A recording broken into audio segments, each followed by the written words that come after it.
नमस्कार. श्री स्वामी समर्थ. श्री स्वामी समर्थ हे केवळ नाव नसून ते श्रद्धा, विश्वास आणि आंतरिक बळाचे प्रतीक आहे.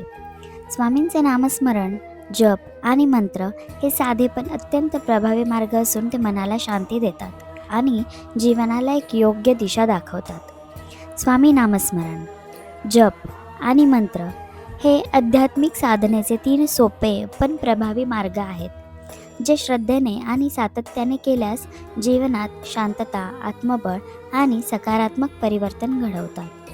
नामस्मरण म्हणजे दिवसभर चालताना, काम करताना, अडचणीत असताना किंवा मन अस्थिर झाल्यावर मनात किंवा ओठांवर हळूच श्री स्वामी समर्थ असे म्हणत राहणे. यासाठी कोणतीही विशिष्ट वेळ, आसन किंवा नियम लागत नाही. सातत्याने नाम घेतल्याने मन आपोआप शांत होते आणि नकारात्मक विचार दूर होतात. जप म्हणजे काय? जप म्हणजे ठराविक वेळेला, शक्यतो सकाळी लवकर किंवा रात्री झोपण्यापूर्वी शांत किंवा स्वच्छ जागेत बसून केलेली साधना म्हणजे जप.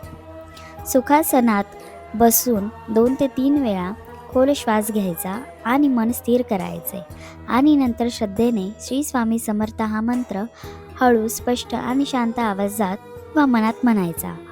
11 किंवा 21 किंवा 108 वेळा जप करणे सर्वोत्तम मानले जाते. माळ असल्यास प्रत्येक मण्यावर एकदा मंत्र म्हणावा आणि जप करताना स्वामींच्या रूपाचे किंवा चरणांचे ध्यान करावे. जपामुळे एकाग्रता वाढते, मनाला शिस्त लागते आणि आंतरिक शांतता मिळते. मंत्र हा साधनेचा आत्मा आहे. श्री स्वामी समर्थ हा मंत्र उच्चारताना घाई न करता श्री स्वामी समर्थ असा स्पष्ट उच्चार करावा. आवाज खूप मोठा नसावा. मंद आवाजात किंवा मनात म्हटलेला मंत्र अधिक परिणामकारक ठरतो.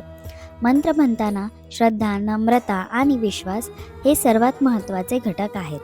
नामस्मरण सातत्य शिकवते, जप एकाग्रता वाढवते आणि मंत्र मनाला स्थैर्य देते.